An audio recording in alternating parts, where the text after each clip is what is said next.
भैया कोनो भी शुभ कार्य कैला से पहले गणेश जी महाराज जी के बुलावल जाला।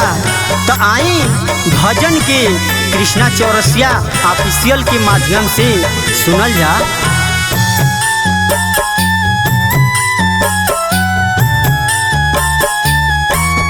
रिद्धि सिद्धि कसैया तू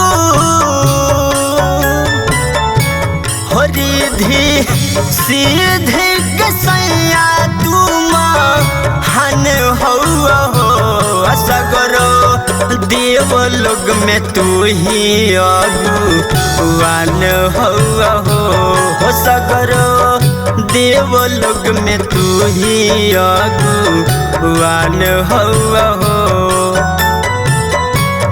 रिद्धि सिद्धि कसैया तू महान हो सगरो देव लोग में तू ही अगुवान हो सगरो देव लोग में तू ही अगुवान हो सगरो देव लोग में तू ही अगुवान हो।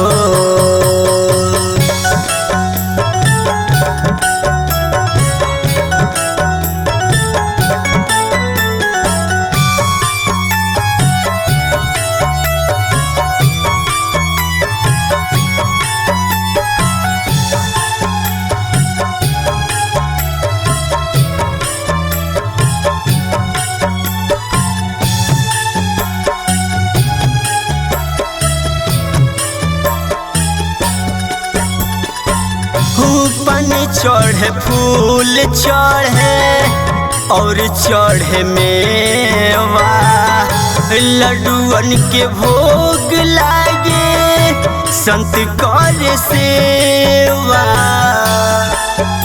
हे बाबा अरे है लइका के पुकार सुनी।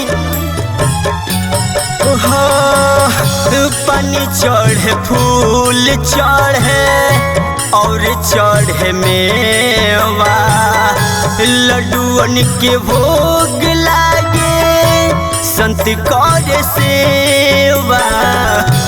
हो मंगल मूरत मंगलकारी हो,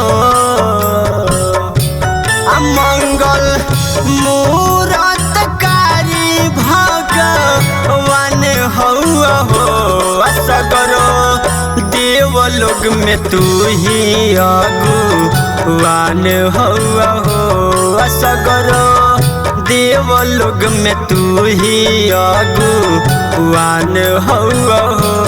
ए बाबा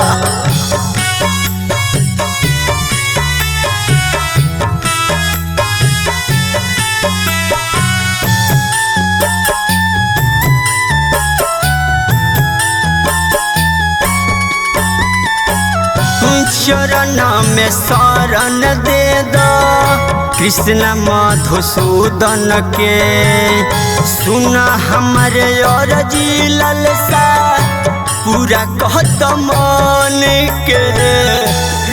हे बाबा अरे बहनों तो सुनी है लइका के पुकार कैसे कहता।